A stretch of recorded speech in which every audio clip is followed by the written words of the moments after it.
The Bible's an important book, but it's really long.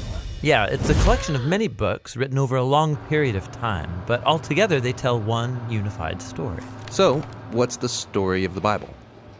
Well, it begins by introducing us to a beautiful mind, the author of all reality, a being called God.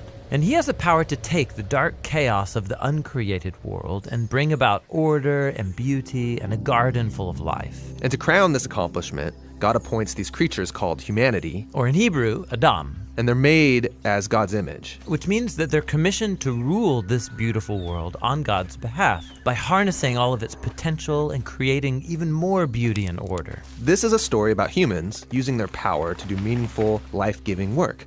But the question is, how? Yeah, humanity now faces a choice that's represented by a fruit tree. So humans could partner with God and find freedom by trusting in his knowledge of good and evil.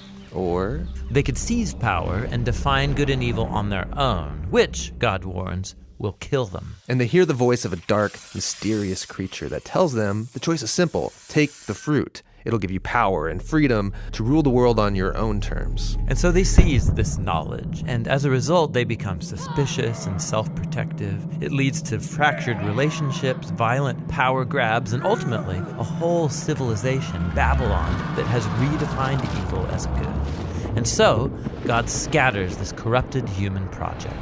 And here the story of the Bible takes an important turn. We zoom into the story of a man and a woman who come out of Babylon, Abraham and Sarah. Yeah, God promises that from them will come a new people, a nation that has another chance to make the right choice. And if they succeed, it will open up this new way forward for the rest of humanity. And this is why the rest of the Bible story is about this family. And it does not go well. Despite God's personal guidance, Abraham's family gives in to that same temptation to redefine good and evil on their own terms, apart from God. Even when their best people were in charge, rulers who loved God's guidance and had divine wisdom, even they gave in. And so Israel was warned by their own prophets that these choices would lead them back to Babylon, this time as conquered captives living in exile, and that's exactly what happened. So even with God's personal guidance, Israel fails. Who can succeed? Well, the prophet said that the story wasn't over.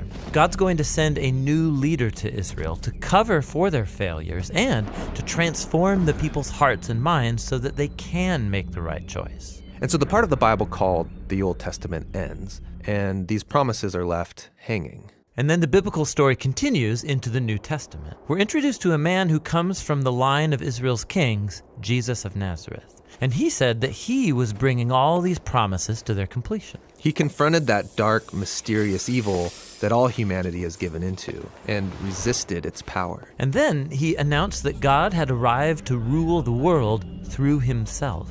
Jesus taught about God's definition of good and evil, and he said that real power is serving others. According to Jesus, it's people who love the poor and even love their enemies. These are the kinds of people who actually rule the world. And that's confusing, but also really beautiful. And so is the claim that the story goes on to make about Jesus, that he is God become human, to be for Israel and for all humanity what we could never be for ourselves.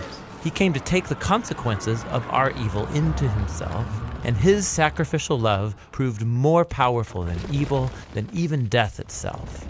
So now humanity's presented with a new choice. Represented by a new tree. Stick with the old way of being human, or venture into this new way. And in the story, those who choose the way of Jesus find themselves energized by God's own power. People who know that they are loved and forgiven by God can become people who love and forgive others in return. The Jesus movement quickly spread throughout the world, forming these new communities of people who follow the way of Jesus. But they faced problems. There was persecution from the outside by people in power, and inside there was confusion, even compromise. Yeah, because following Jesus is really hard. And so the movement's leaders, called apostles, they wrote letters to comfort and to challenge these communities to stay faithful to the difficult way of Jesus. And they're called to hope for the day when Jesus will come and change everything. And so the Bible ends by pointing to the future day when all wrongs are made right, When evil is eradicated, heaven and earth are united, and humanity can rule the world together in the love and power of God.